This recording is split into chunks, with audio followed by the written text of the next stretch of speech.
Howard, thank you so much. And this morning I'm joined with Chris Cargill of the Washington Policy Center. Good morning. Good morning. WPC has been really keeping us updated on all things budget, especially with the legislative session in Olympia. So let's first and foremost get right into the budget, because it was highly controversial with a lot of different aspects.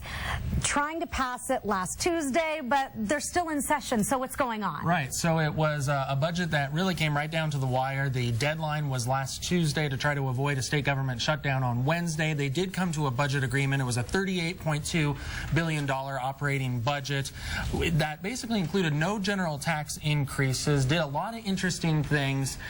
It did include a lot of increases in state spending. So about a 13% increase in state spending, reduces college tuition, which was a priority of state Senate Republicans. They wanted to do that.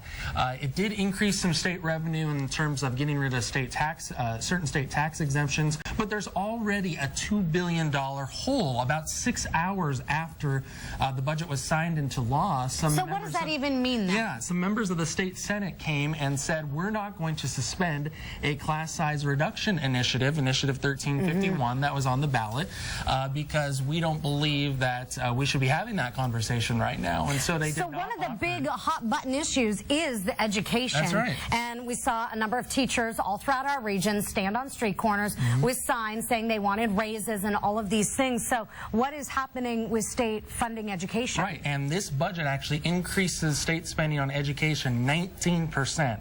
It's one of the biggest increases we've ever seen in state spending on education. You see the numbers right there.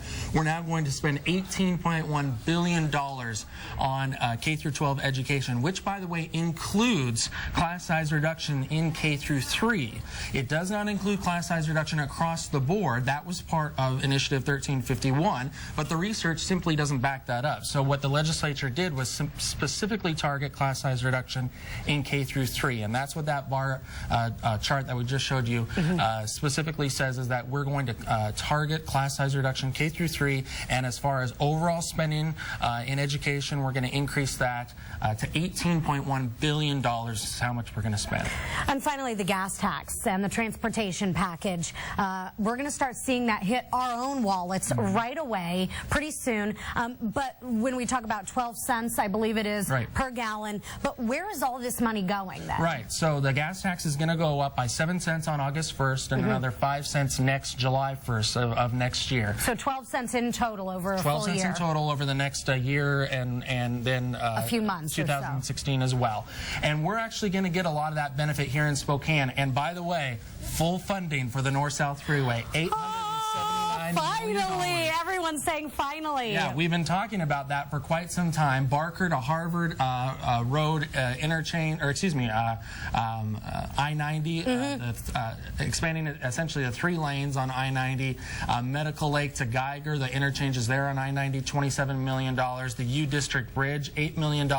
One thing that's not on that list that is in the budget, $15 million for STA's electric trolley, which back in the picture, perhaps. Back in the picture, and we were trying to figure out why that's in there, because voters, as you know, rejected that back in April, but it is indeed back in the budget. Interesting. All right, well, keep us posted. All right.